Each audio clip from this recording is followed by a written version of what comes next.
Doctor మనే క్రిషాంక్ మనతో లైవ్లో ఉన్నారు. క్రిషాంక్ గారు, 8 రోజుల పాటు బీఆర్ఎస్ పార్టీ కాంగ్రెస్ పార్టీ విఫల పాలన మీద ఒక ఛార్జ్షీట్ దాఖలు చేయడమే కాకుండా కాంగ్రెస్ పార్టీ నాయకులను నిలదీసే కార్యక్రమాన్ని మొదలుపెట్టింది. ఎందుకు ఈ కార్యక్రమాన్ని చేస్తున్నారు, ఎందుకు కాంగ్రెస్ పార్టీ విఫలమైంది అని బీఆర్ఎస్ పార్టీ భావిస్తుంది?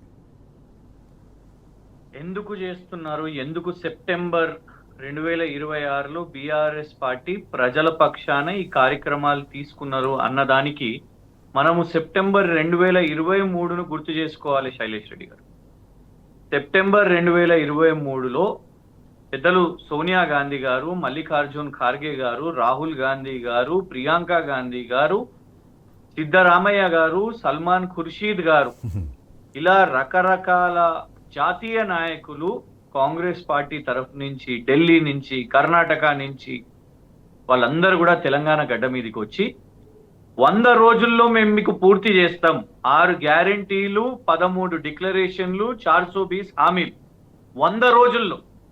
ఆ 100కు అడిషనల్ గా మీరు ఇంకొక 0 పెట్టుకోండి, 1000 రోజులు ఇప్పుడు ఈ సెప్టెంబర్ 2026కు పూర్తయితాయి. 1000 రోజులు, 100 రోజుల్లో మేము ఇవి గ్యారంటీలు, డిక్లరేషన్లు పూర్తి చేస్తామన్న రాహుల్ గాంధీ గారు ఇవాళ మళ్ళా అశోక్ నగర్ యువత వైపు చూడట్లేదు. మీకు జాబ్ క్యాలెండర్ ఇస్తాం, యూత్ డిక్లరేషన్ ఇస్తాం, 5 లక్షల విద్యా భరోసా ఇస్తాము అని యూత్ డిక్లరేషన్ కోసం పోస్టర్ రిలీజ్ చేసిన ప్రియాంక గాంధీ గారు మళ్ళా ఇటు దిక్కు యూత్ వైపు చూడలేదు. కామారెడ్డి డిక్లరేషన్ అని సిద్ధరామయ్య గారు జనగణన చేస్తాం, 42% తీసుకొని వస్తాము అని చెప్పిన వారు ఇవాళ బీసీలకు అన్యాయం జరుగుతుంటే ఇటువైపు చూస్తలేరు. ఇక ఎస్సీ డిక్లరేషన్ అని ఏఐసిసి అధ్యక్షులు మల్లికార్జున్ ఖార్గే గారు చేవెళ్ళ డిక్లరేషన్ గా దాన్ని అనౌన్స్ చేసి రిలీజ్ చేస్తే ఇవాళ దళిత బంధు కోసం 7,000 కోట్లు ఆనాడు కేసీఆర్ గారు ప్రభుత్వం పక్కన పెడితే దాన్ని ఇవాళ వరకు ఉపయోగిస్తారు. రాజీవ్ యువ వికాసం అని చెప్పి ఇవాళ వరకు ఒక్క బెనిఫిషరీకి కూడా ఇవ్వలేదు. దాని గురించి ఇవాళ ఎస్సీ సప్లాన్ కానివ్వండి, అసలు ఏది కూడా అమల్లో లేదు. కానీ దాని పేరు మీద డిప్యూటీ చీఫ్ మినిస్టర్ గారు కమిషన్లు తీసుకుంటున్నారని వారి మీద ఇవాళ రాష్ట్ర వ్యాప్తంగా అందరూ కూడా ఆరోపణలు చేస్తున్నారు. సో ఆ మల్లికార్జున్ ఖార్గే గారు కూడా ఇటు వైపు వస్తలేరు. సో ఇవాళ జాతీయ స్థాయిలో రాహుల్ గాంధీ గారికి తెలవాలంటే, ప్రియాంక గాంధీ గారు తెలవాలనంటే, సోనియా గాంధీ గారు తెలవాలనంటే, మల్లికార్జున్ ఖార్గే గారు తెలవాలనంటే తొలి కేబినెట్ సమావేశంలోనే 6 గ్యారంటీలను 13 డిక్లరేషన్లను చట్టం చేస్తామని చెప్పారు రాహుల్ గాంధీ గారు. చాలా పెద్ద మాట. బట్టి విక్రమార్క గారు ఉప ముఖ్యమంత్రి గారు అయితే ఏకంగా బాండ్ పేపర్లు సంతకం పెట్టించారు. కానీ వాళ్ళ ఏది కూడా అమల్లో లేవు. ఇవి ఢిల్లీలో తిరుగుతున్న పొలిటికల్ టూరిస్ట్. ఎస్, ఆనాడు కేటీఆర్ గారు వీళ్ళని పొలిటికల్ టూరిస్ట్ అంటే కాంగ్రెస్ వాళ్ళు అట్లట్లా మీరు పొలిటికల్ టూరిస్ట్ అని అంటారంటే బరాబరి వాళ్ళ నిరూపించారు వాళ్ళు పొలిటికల్ టూరిస్ట్ అని. రైతుల మీద యూరియా యాప్ అని పెట్టి ఇవాళ దమనకాండ జరుగుతుంటే లగచెర్ల నుంచి మొదలు పెట్టుకుంటే రాష్ట్ర వ్యాప్తంగా ఉన్న రైతులందరి మీద కూడా ఇవాళ రైతు బీమా ఆగిపోతుంది. 2-3 పంటలకు రైతు భరోసా, రైతు బంధుని మార్చి వీళ్ళు రైతు భరోసా అని అంటారు, అది ఆగిపోతుంది. నీళ్ల కోసం పోరాటం చేయాలి, కరెంటు సక్రమంగా ఉండదు, యూరియా కోసం లైన్లల్లా చెప్పులు పెట్టి నిలబడాలి, యూరియా యాప్ వద్దు మాకని కాలు మొక్కాలి అధికారులది. కానీ రైతు డిక్లరేషన్ చేసిన రాహుల్ గాంధీ గారు ఇవాళ ఇటు వైపు వస్తలేరు. సో ఖచ్చితంగా బీఆర్ఎస్ చేసే పోరాటంతో రాహుల్ గాంధీ గారికి తెలుస్తుంది. మొన్న సరూర్ నగర్ లో యూత్ అందరు కూడా యువ సంగ్రామ సదస్సులో ఎట్లా అన్యాయం చేస్తున్నారు. జాబ్ క్యాలెండర్ లేదు, 5 లక్షల విద్యా భరోసా కార్డు లేదు. ఇవాళ అవకతవకలు జరిగినా కూడా గ్రూప్ 1లో రేవంత్ రెడ్డి గారి ప్రభుత్వంలో గ్రూప్ 1లో సీక్వెన్స్ ర్యాంక్స్ వచ్చినా కూడా ఉన్న యువత తప్పు పట్టినా కూడా దాని మీద ప్రశ్నించినా కూడా బాజాప్తా లాఠీ చార్జులు చేసి వాళ్ళ మీద జైళ్లు వాళ్ళని వేసి రుద్ది మరీ ఆ ఫలితాలు రిలీజ్ చేసిండ్రు. అన్యాయం జరిగినా కూడా, ఆ ఎగ్జామ్ లో గఫ్లత్ జరిగినా కూడా ఇవాళ అదే పరిస్థితి. 20,000 ఖాళీలు ఉన్నాయని డీజీపీ సివి ఆనంద్ గారు ప్రకటిస్తారు, కానీ ఇస్తున్న నోటిఫికేషన్ కేవలం 7,500కు మాత్రమే. సో ఇవాళ అన్యాయం జరుగుతున్నది కాబట్టి దాని మీద గలమెత్తుతుంటే మరి యూత్ క్యాలెండర్, యువ గర్జన, యువ డిక్లరేషన్ రిలీజ్ చేసిన ప్రియాంక గాంధీ గారు వస్తలేరు.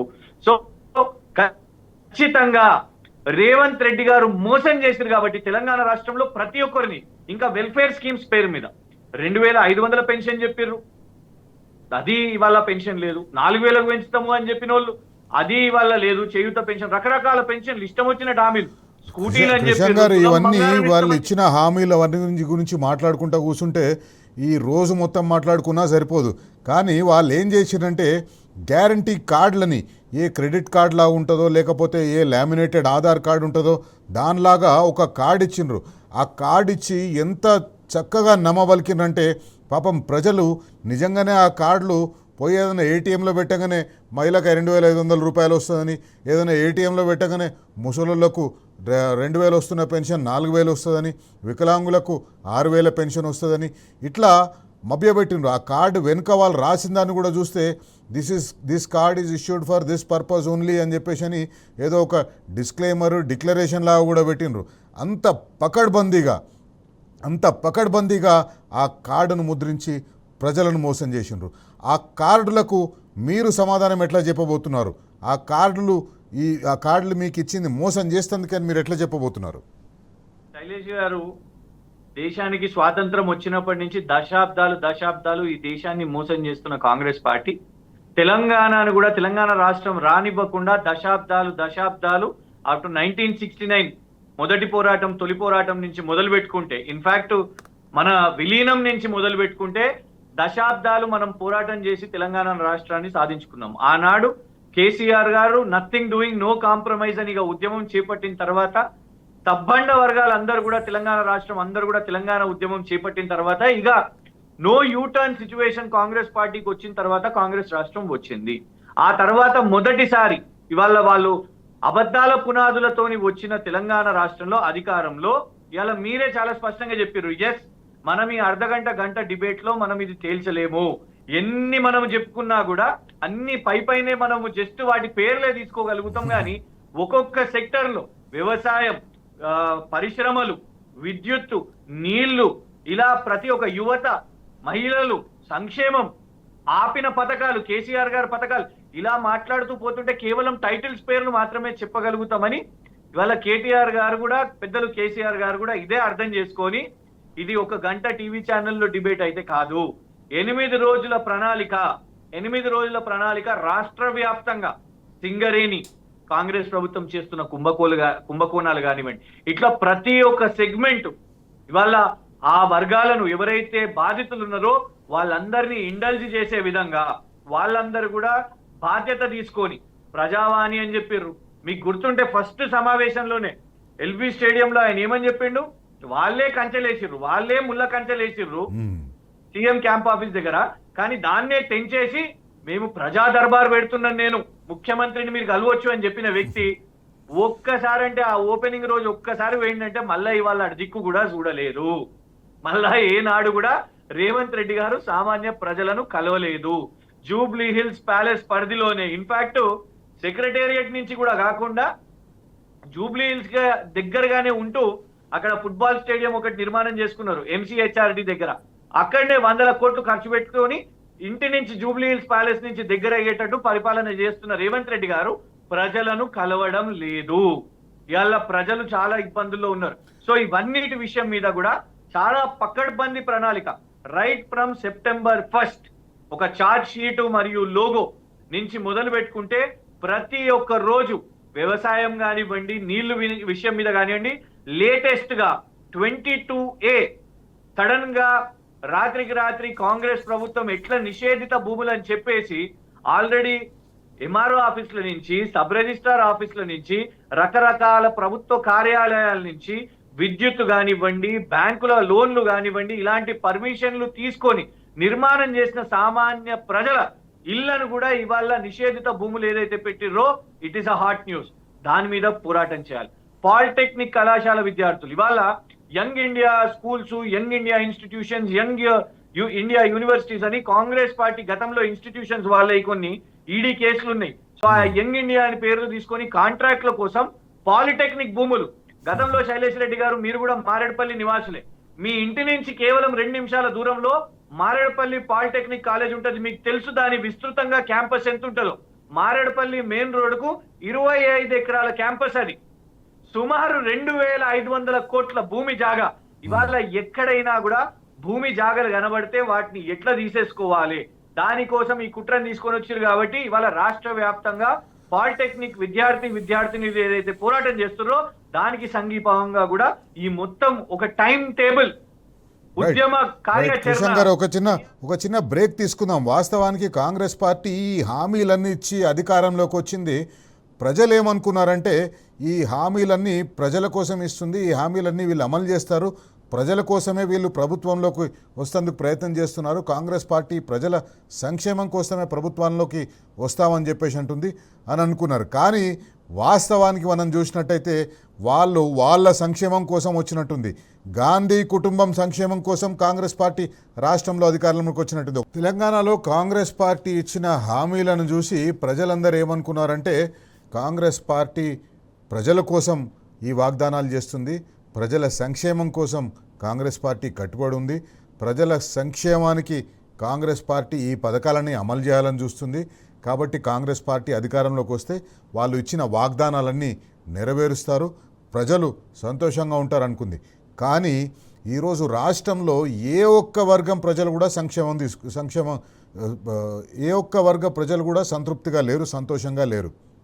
విద్యార్థులు సంతోషంగా ఉన్నారంటే విద్యార్థులు సంతోషంగా లేరు, నిరుద్యోగులు సంతోషంగా ఉన్నారంటే నిరుద్యోగులకు ఉద్యోగాలు లేక రోడ్ల మీద తిరుగుతున్నారు, ఉద్యోగులు సంతోషంగా ఉన్నారంటే ఉద్యోగులు కూడా సంతోషంగా లేరు, వాళ్ళకు డిఎల్ లేవు, పిఆర్సీలు లేవు, ఏం లేవు. అట్లాగే రైతులు అష్ట కష్టాలు పడుతున్నారు, మహిళలు అనేక కష్టాలు పడుతున్నారు.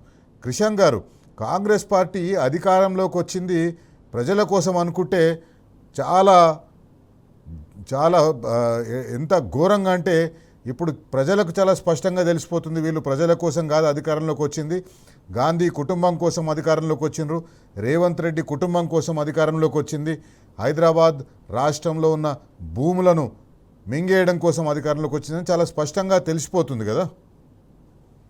100% శైలేష్ గారు, దాంట్లో ఎలాంటి అనుమానం లేదు. ఏ ప్రజల కోసం వచ్చారు చెప్పండి? ప్రజల కోసం వస్తే ప్రజల కోసం ఒక్కటన్నా మంచి పని చేయాలి కదా. ఒక ఫ్లైఓవర్ నిర్మాణం జరిగిందా? లేదు.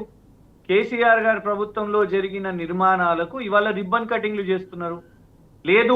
కొత్తగా ఒక పరిశ్రమను తీసుకొని వచ్చిరా? లేదు.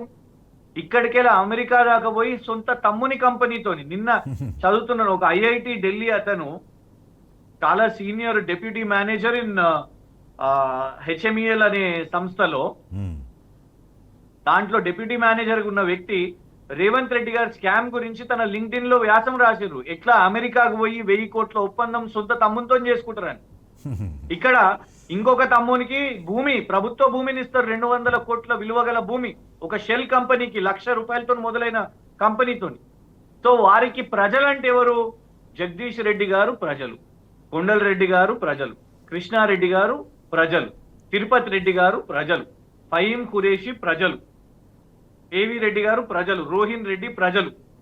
ఒక్కొక్కళ్ళకు ఎట్లా సెటిల్ చేయాలి ఇదే జరిగింది. కానీ సామాన్య ప్రజలకు ఏం జరిగింది చెప్పండి? సింగరేణిలో నైని కుంభకోణం, అమృత్ టెండర్స్ లో శోధా కన్స్ట్రక్షన్స్ వాళ్ళకే అప్పజెప్పేసారు.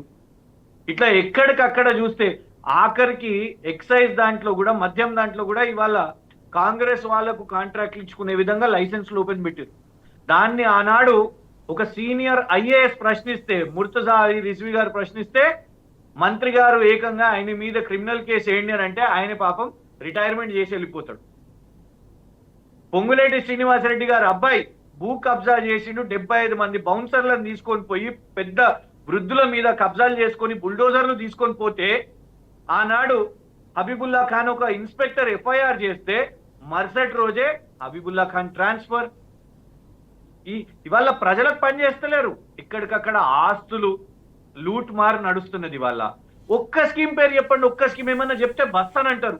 ఇవాళ చూస్తున్నాం కదా శైలేష్ గారు, ఇవాళనే మాట్లాడుకోవాలి మనం. అరే రాఖీ పండుగ రోజు 3 రెట్ల రేటు పెంచిరండి టికెట్, 150 రూపాయలది 450 రూపాయలంట.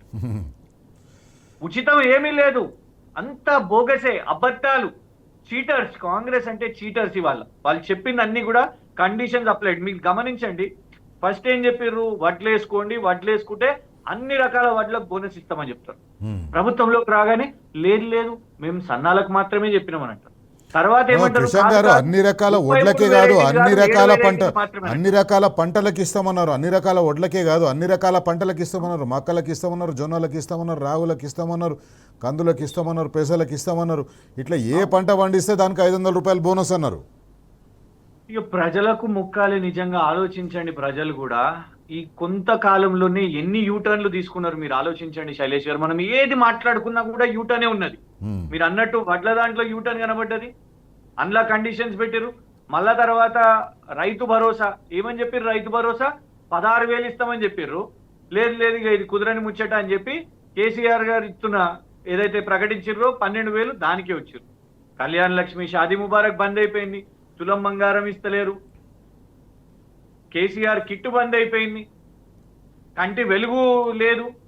ఆఖరికి మన పర్యావరణం మంచిగా చేసుకుందాము అని ఆనాడు ఒక సమిష్టిగా సామాజిక బాధ్యతగా ఈ తెలంగాణ సస్యశ్యామలంగా ఉండాలి, flora and fauna the ecosystem of Telangana should flourish అని హరితహారం కార్యక్రమం కూడా జరుగుతలేదు ఇవాళ. వీళ్ళ కనీసం మొక్కలు నాటడం కూడా చేత కాదు. పశు సంపదలో తగ్గుతున్నాం, మత్స్య సంపదలో తగ్గుతున్నాం, సంపద తెలంగాణ రాష్ట్రం యొక్క సంపద జీడిపిలోనే తగ్గుతున్నాం. రియల్ ఎస్టేట్ కొలాప్స్ అయిపోయింది. ఎవరిది? అనుముల రియల్ ఎస్టేట్ కాదు, తెలంగాణ రాష్ట్రం యొక్క రియల్ ఎస్టేట్, హైదరాబాద్ నగరం యొక్క రియల్ ఎస్టేట్. రేవంత్ రెడ్డి గారి రియల్ ఎస్టేట్ ఫ్లరిష్ అవుతున్నది. ఎందుకు? సమస్యలుంటే వారి దగ్గరికి వెళ్తే మాకు మీ జాగలో ఇంత వాటా కావాలి, 1,00,000 కాదు 2 లక్షలు కాదు, మీ ల్యాండ్ లో మాకు ఇంత షేర్ కావాలి అని నడుస్తున్నది. బాహాటంగా మంత్రులు దన్నుకుంటున్నారు, బాహాటంగా మంత్రుల కుటుంబ సభ్యులే ఏకంగా ఆరోపణలు చేస్తున్నారు, టాస్క్ ఫోర్స్లు మంత్రుల ఇండ్ల వరకు వెళ్తున్నది, ఎమ్మెల్యేలు బయటికి వచ్చి మాట్లాడుతున్నారు.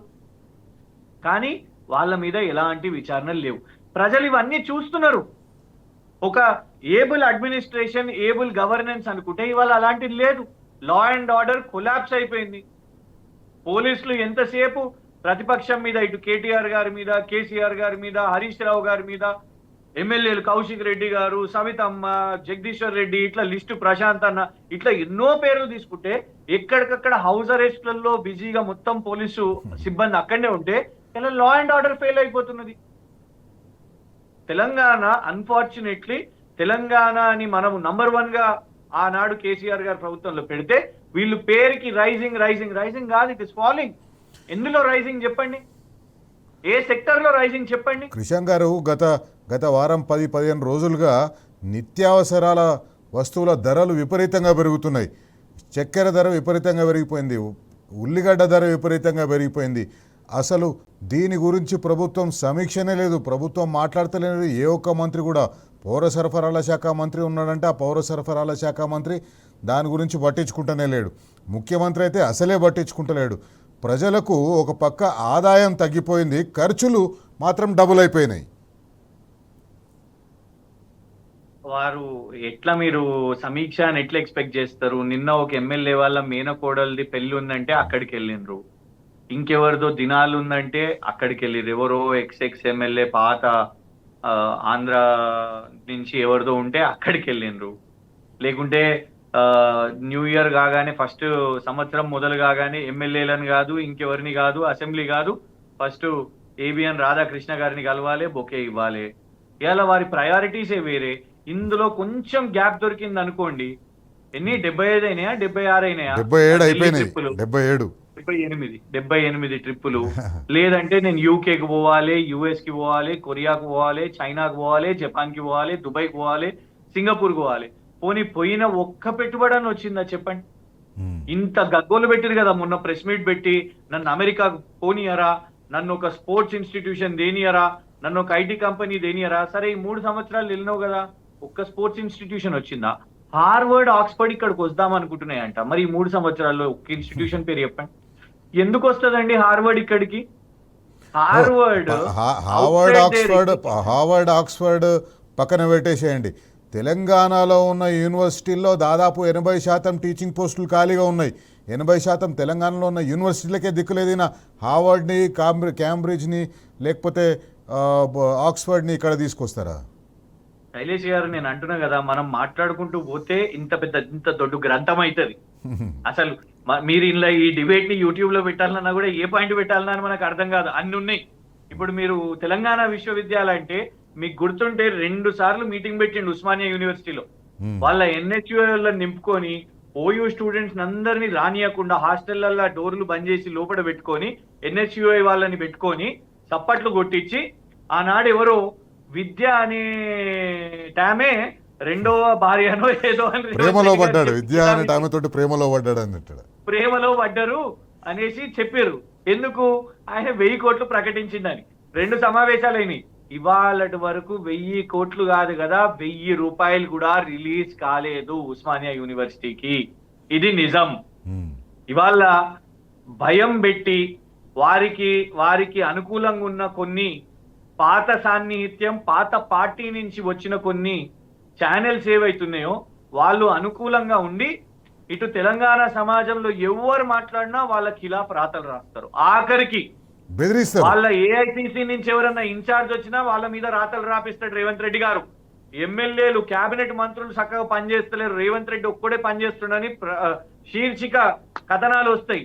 మొన్న అన్నారు కదా ఒక ఎమ్మెల్యే రాజగోపాల్ రెడ్డి గారు, ఆయన అన్న దాంట్లో మీరు ఆలోచించండి. ఆయన కేవలం ఆ సంస్థనే కాదు, ఆయన ఇండైరెక్ట్ గా రేవంత్ రెడ్డి గారిని కూడా అన్నాడు దట్ నువ్వు మీ మంత్రుల మీద, మీ ఎమ్మెల్యేల మీద కథనాలు రాపిచ్చుడు బంద్ చేయి. రాసేటోనికి తెలివి లేకపోతే రాపిచ్చేటోనికన్నా తెలివి ఉండాలి కదా అని మనం అది అర్థం చేసుకోవాల్సిన అవసరం ఉన్నది. ఇవాళ ఎంతసేపు రాజకీయంగా ఆయన ఏదైనా ఉపన్యాసాలు మాట్లాడితే ఒక విజన్ లేదు. ఇలా విజన్ లేదు కాబట్టే ఇలా తెలంగాణ ఇట్లాంటి ఇబ్బందుల్లో ఉంది. మీరు అన్నారు కదా రివ్యూ మీటింగ్ అని, నాకు తెలిసి సినిమా వాళ్ళది ఒక రివ్యూ మీటింగ్ అయినట్టుంది. ఆయన విద్యాశాఖ ఉన్నది, విద్యాశాఖ విషయం మీద నో రివ్యూ మీటింగ్. స్కూళ్ళల్లో పిల్లలు ఫుడ్ పాయిజనింగ్ తో చనిపోతుంటే దాని మీద కూడా ఇవాళ వరకు రివ్యూ మీటింగ్ చేయలేదు. ఆయనదే విద్యాశాఖ. మున్సిపల్ శాఖ ఇవాళ హైగా డెంగీ కేసెస్ అవుతున్నాయి. డెంగీ కేసెస్ ఇంత సివియర్ గా ఉంటే ఒక మున్సిపల్ శాఖ మంత్రిగా శానిటేషన్, హైజీన్, కనీసం దోమల మందు కూడా ఇవాళ హైదరాబాద్ నగరంలో పారిశుద్ధ్య వాళ్ళు చేసే పరిస్థితి లేదు. ఇలా ట్రాక్టర్లు కానివ్వండి వాటికి డీజిల్ పరిస్థితి లేదు. ఇలా దోమల మందు నివారణ ఇబ్బంది ఉన్నది కాబట్టే అందుకే ఇవాళ డెంగీ కేసెస్ పెరుగుతున్నాయి. మున్సిపల్ శాఖ మంత్రిగా ఫెయిల్. ఇక నేను నిర్మాణం దాకా పోతే అయితే చాలా పెద్దగా అయిపోతుంది అది. కిషన్ గారు ఒక చిన్న బ్రేక్ తీసుకుందాం. బ్రేక్ తర్వాత ఇచ్చిన హామీలు లేదా సంక్షేమ పథకాలు ఇవన్నీ పక్కన పెట్టేస్తే కాంగ్రెస్ పార్టీ అధికారంలోకి వచ్చిన తర్వాత కొత్త సమస్యలు మనకు తెర మీదకి వచ్చినాయి. 22A తోటి తెలంగాణ రాష్ట్ర ప్రజలు గోసపడుతున్నారు. పాలిటెక్నిక్ విద్యను తీసుకొని పోయి స్కిల్ యూనివర్సిటీలో కలపడంతో పాలిటెక్నిక్ విద్యార్థులు గోసపడుతున్నారు. నిరుద్యోగులు వాళ్ళకి ఇస్తామన్న ఉద్యోగాలు ఇవ్వకపోగా వాళ్ళు ఏదైనా స్వయం ఉపాధి చేసుకుందామంటే ఈరోజు బ్యాంకుల నుంచి వాళ్ళకు లోన్లు రాని పరిస్థితి. ఎందుకంటే రాష్ట్రంలో కాంగ్రెస్ పార్టీ అధికారంలోకి వచ్చిన తర్వాత కొత్త సమస్యలు వచ్చి పడ్డాయి. అంతకుముందు సుఖ సంతోషాలతో ఉన్న రైతులు, సంతోషాలతో ఉన్న తెలంగాణ రాష్ట్ర ప్రజలు ఈరోజు కొత్త సమస్యలతో కొట్లాడవలసి వస్తుంది. దాంట్లో ముఖ్యమైనది ఈ 22A. రాష్ట్రంలో నిషేధిత భూముల జాబితాలో దాదాపు 1 కోటి ఎకరాలను ఈ కాంగ్రెస్ పార్టీ ప్రభుత్వం చేర్చింది. ఆ 1 కోటి ఎకరాలను నిషేధిత జాబితాల నుంచి తీసేస్తందుకోసం కాంగ్రెస్ పార్టీ బ్రోకర్లు రంగంలోకి దిగినారు. కిషన్ గారు, కొత్త సమస్యలు వచ్చి పడ్డాయి. పాత సమస్యల పరిష్కారం పక్కన పెట్టండి, కొత్త సమస్యలు వచ్చి పడ్డాయి. పాలిటెక్నిక్ విద్యార్థులు రాష్ట్రంలో దాదాపు 60,000 మంది పాలిటెక్నిక్ విద్యార్థులు పాలిటెక్నిక్ విద్యను అభ్యసిస్తున్నారు. 20,000 మంది మహిళలు ఉన్నారు. దాంట్లో వాళ్లకు కొత్త సమస్య తీసుకొచ్చి పెట్టినరు. రాష్ట్రంలో దాదాపు 60-70 లక్షల కుటుంబాలకు 22A సమస్యను తీసుకొని వచ్చి పెట్టినరు. కాంగ్రెస్ పార్టీ ప్రభుత్వం సమస్యలను తీర్చకపోగా సమస్యలను కొత్త సమస్యలను సృష్టిస్తున్నట్టు కనిపిస్తుంది. యా, అబ్సల్యూట్లీ శైలేష్ గారు. ఒక 2 ఇష్యూస్ ఇవి స్పెసిఫిక్ గా మాట్లాడదాం. ఎందుకంటే ఇప్పుడు నిజంగా కూడా రాష్ట్ర వ్యాప్తంగా వీటి మీద నిరసనలు జరుగుతున్నాయి కాబట్టి. ఒకటేమో ఈ పాలిటెక్నిక్ స్టూడెంట్స్ మీరు గమనిస్తే సింగపూర్కి వెళ్ళి ఐఐటి అని చెప్తాడు, అది ఐఐటి కూడా కాదు. ఐటీఐని ఐఐటి ఈయన తేడా అట్లుంటది. అమెజాన్ వెబ్ సర్వీసెస్ ని అమెజాన్ వెబ్ సిరీస్ అన్న వ్యక్తినే. సో ఈయనకి ఆ నాలెడ్జ్ కూడా లేదు, వెరీ సాడ్లీ. అండ్ వీళ్ళని క్రిమినల్ వేస్టేజ్ అని అంటాడు. వీళ్ళు కనీసము వీళ్ళు ఒక అప్లై కూడా చేసుకోలేరు అని చెప్తున్న పరిస్థితి. అయితే ఒకటి శైలేష్ గారు, చాలా స్పెసిఫిక్ గా ఇవాళ అసలు నీ యంగ్ ఇండియా ఇన్స్టిట్యూషన్స్ రెడీగా ఉన్నాయా? నువ్వు ఇవాళ వరకు ఒక్క యంగ్ ఇండియా ఇన్స్టిట్యూషన్ లో దాంట్లో స్టాఫ్ రిక్రూట్మెంట్ ఎట్లా, దాంట్లోకి స్టూడెంట్ రిక్రూట్మెంట్ ఎట్లా, ఏం సిలబస్ ఉంటది, అసలు ఎలాంటి క్లారిటీ లేకుండా నువ్వు ఎందుకు ఇంత ఆదరబాదరగా సేమ్ మూసీ బాధితులకు కదా డిపిఆర్ లేకుండానే ఇళ్లకు పోయి మార్కింగ్లు చేసేసి ఇళ్లను కూర్చేసిరు చూడండి, సేమ్ ఇక్కడ వీళ్ళ పరిస్థితి కూడా అట్లనే. యంగ్ ఇండియా మీద ఇవాళ కూడా క్లారిటీ లేకుండా, వాళ్ళకు లాటరల్ ఎంట్రీ ఇంజనీరింగ్ లో లేకుండా నువ్వు ఇది శక్తి అని తీసుకొని వస్తే వాళ్ళకి వాళ్ళ అనుమానం ఉన్నది కాబట్టి నువ్వు వాళ్ళ భూములను కొట్టేయడానికే ఇవాళ చేస్తున్నావు. రాష్ట్ర వ్యాప్తంగా పాలిటెక్నిక్ ప్రధాన ప్రాపర్టీస్ ఏవైతున్నాయో ప్రభుత్వం ప్రాపర్టీస్ దాని మీద కన్నేసే నువ్వు ఇది చేస్తున్నావు అర్థమవుతుంది. నంబర్ 1. నంబర్ 2, 22A ఇందులో స్పెసిఫిక్ గా మీకు బుల్లెట్ పాయింట్ చెప్తా, సింపుల్ లాంగ్వేజ్. ఇవాళ నువ్వు ఏం చేస్తున్నావు, అందరి భూములను ఎవరైతే ఒక ఇల్లు నిర్మాణం చేసుకునేటప్పుడు ఫస్ట్ మనం ఆ భూమిని కొనుగోలు చేసుకునేటప్పుడు ఆ భూమిని కొన్నప్పుడు ఆ లేఅవుట్ పర్మిషన్స్ రావడానికి స్థానికంగా ఆర్డీఓలు, ఎంఆర్ఓలు, ఒక నీళ్ళ ఫెసిలిటీ రావడానికి కూడా అక్కడ బోర్ పర్మిషన్ కావాలి, బోర్ వాటర్ డిపార్ట్మెంట్ పర్మిషన్ కావాలి, బోర్ తర్వాత ఎలక్ట్రిసిటీ కోసం ఎలక్ట్రిసిటీ పర్మిషన్, వీళ్ళందరూ కూడా పేపర్లు చూస్తారు సంబంధిత పర్మిషన్స్ ఇచ్చేటప్పుడు. ఇంకోటి బ్యాంక్ నుంచి లోన్ కావాలన్నా కూడా ప్రాపర్టీ యొక్క అవన్నీ చూస్తారు, లింక్ డాక్యుమెంట్లు చూస్తారు, 20-30 సంవత్సరాల లింక్ డాక్యుమెంట్లు చూస్తారు. ఎగ్జాక్ట్లీ. ఇవన్నీ పూర్తయిన తర్వాత ఇవాళ సడన్ గా నువ్వు హఠాత్తుగా వచ్చి ఇవే నిషేధిత భూముల్లో పడ్డాయని నువ్వే చెప్తావు. ఇంకోటి, పొంగులేటి శ్రీనివాసరెడ్డి గారు ఏం చేస్తారంటే వారి తప్పిదమని పూర్తిగా ఒప్పుకోకుండా అధికారుల మీదకి నెట్టేస్తారు. ఇప్పుడు ఒక్క అధికారితోని తప్పు జరిగితే అది ఒక మండల్ వరకు జరగాలి, ఒక మండల్ ఎంఆర్ఓ ఆఫీస్ లో జరగాలి, లేదు ఒక జిల్లా వరకు జరగాలి. ఇలా రాష్ట్ర వ్యాప్తంగా మొత్తం 22A నిషేధిత భూముల్లో పడ్డాయంటే అందరూ రాష్ట్రంలో ఉన్న ఎంఆర్ఓలు అందరూ మాట్లాడుకొని తప్పు చేసిరా? లేదు ప్రిన్సిపల్ సెక్రటరీ తప్పు చేసిందా? తప్పు చేసిందంటే నువ్వు ప్రిన్సిపల్ సెక్రటరీ మీద ఆయనను తీసేయాలి, బర్తరఫ్ చేయాలి. కాదు, ఇది ప్రభుత్వ పెద్దలే చేసిండ్రు, వీళ్ళకు ఒక అలవాటు అయిపోయింది అధికారుల మీద తీసి వేసేయడం. ఇవాళ రాష్ట్రంలో ఉన్న ఎంఆర్ఓలు ఎందుకు గప్చుకున్నారు? ఎందుకంటే మీ మీద ఏసీబీ దాడులు చేస్తాం, ఏసీబీ కేసులు వేస్తాం, మీరు ఏమన్నా మాట్లాడితే బిడ్డ మీ మీద ఏసీబీ కేసులు వేస్తాం అని చెప్పి వాళ్ళను సైలెంట్ గా చేసే ఈ 22A నిషేధిత భూములు ఇవన్నీ చేశారు. ఇంకోటి, దీనికోసం కమిటీ అని వేసారు, ఒక toll free help line number. ఆ toll free help line number అందుబాటులో లేదు. ఆ నంబర్ కి గిట్ట కాల్ చేస్తే ఏం చేస్తారంటే ఈ కమిటీ కాదు, private committee of Revanth Reddy గారు అండ్ పొంగులేటి శ్రీనివాస్ రెడ్డి గారు, రాఘవ కన్స్ట్రక్షన్స్ అన్న, లేకుంటే the real estate Enumula brothers అన్న, వాళ్ళ నుంచి కాల్ వచ్చి ఇగోండి మీది 22Aలు ఉంటే మాకు ఇందులో 30% ఇస్తే మేము దీన్ని సాల్వ్ చేస్తాం అని వాళ్ళు చెప్తున్నారు. సో అది వాళ్ళ హెల్ప్ లైన్, ఇది ప్రభుత్వ హెల్ప్ లైన్ కాదు, private help line of Ponguleti Raghava constructions and Enumula real estate gang. ఇదొకటి. ఇంకోటి, వీళ్ళ దగ్గరికి పోవద్దు అంటే ఎక్కడికి పోతారు సామాన్య ప్రజలు? గౌరవ కోర్టు దగ్గరికి వెళ్తారు. శైలేష్ గారు, నిజం అందరికీ తెలుసు, ఇవాళ కోర్టుల్లో ఒక్కొక్క జడ్జి గారి దగ్గర ముందు 5,000 కేసులు సుమారు పెండింగ్ కేసులు ఉన్నాయి. 2014, 15, 16లో జరిగిన రకరకాల కేసులయే ఇప్పుడు ట్రయల్ కి వస్తున్నాయి. సో ఈ సామాన్యులు పోయి మా 22A మా భూమి అని కేసు పెట్టుకుంటే ఎప్పుడు వాళ్లకు న్యాయం జరగాలి? మళ్ళా కోర్టు కోసము తిరిగి లాయర్లకి. అందుకే ఈ బ్రోకర్లు, కాంగ్రెస్ పార్టీ నాయకులు, కాంగ్రెస్ రియల్ ఎస్టేట్ బ్రోకర్లు వాళ్ళు ఈ మాట కూడా చెప్తున్నారు 22A బాధితులకు, మీరు కోర్టుకు పోతే ఈ సమస్య ఇప్పటికీ పరిష్కారం కాదు, కొన్ని ఏండ్లు పడుతుంది, అంత ఎందుకు తిరుగుతారు మీరు, మాకు ఇంత సొప్పేయండి, అధికారులకు సొప్పేస్తాం, మేము అధికారులకు సొప్పేస్తే బర్రె పాలిచ్చినట్టుగా అధికారులు పనిచేసేస్తారని చెప్పి కూడా చెప్తున్నారు. 100% ఇది రియల్ ఎస్టేట్ లో చేసుకున్న దందా. మీరు చూడండి, వారు తెచ్చినాయి అన్ని కూడా HILTP. ఆనాడు లక్కీగా కేటీఆర్ గారు ముందే బయట పెట్టారు కాబట్టి ఎవరు కూడా వాళ్ళ పరిశ్రమలను షిఫ్ట్ చేస్తలేరు, ఇది కాదు కుదరదు అని చెప్పేసి HILTP భూదందా చేద్దాం అనుకున్నారు, అది కుదరలేదు. తర్వాత ఫ్యూచర్ సిటీ 4 బ్రదర్స్ కోసం 4th సిటీ అని చెప్పారు. ఆ 4th సిటీని వాళ్ళు ఎవ్వరు కూడా నమ్ముతలేరు కాబట్టి అక్కడేం పెట్టుబడులు వస్తలేవు కాబట్టి ఎట్లా భూదందా చేసుకోవాలనే ఇవాళ ఈ 22A, ఇవాళ ఈ పాలిటెక్నిక్ కాలేజీల క్యాంపస్ల మీద రాబందుల్ లెక్క రేవంత్ గారి సైన్యం మీద పడ్డది. శైలేష్ గారు, రైట్, థ్యాంక్ యూ క్రిషాంక్ గారు చర్చలో పాల్గొన్నందుకు.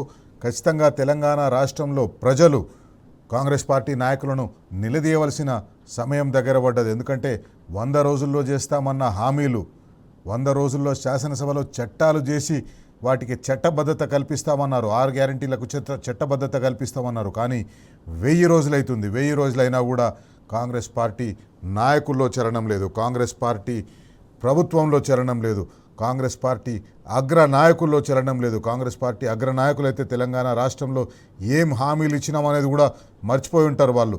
ఇప్పటి వరకు వాళ్ళు దాని గురించి ఎక్కడ మాట్లాడతలేరు, ఎక్కడ వచ్చి మాట్లాడే ధైర్యం చేస్తలేరు. రాబోయే రోజుల్లో మున్సిపల్ కార్పొరేషన్ల ఎన్నికలు వచ్చే అవకాశం ఉంది. రాబోయే రోజుల్లో జిల్లా పరిషత్, మండల పరిషత్ ఎన్నికలు వచ్చే అవకాశం ఉంది. ఖచ్చితంగా ప్రజలందరూ ఈ కాంగ్రెస్ పార్టీ నాయకులకు బుద్ధి చెప్పవలసిన అవసరం ఉంది. ఇది వాటి కార్యక్రమం. మరో ముఖ్యమైన అంశంతో మళ్ళీ కలుసుకుందాం. అంతవరకు సెలవు. నమస్తే. జై Telangana. Stay tuned to TV news.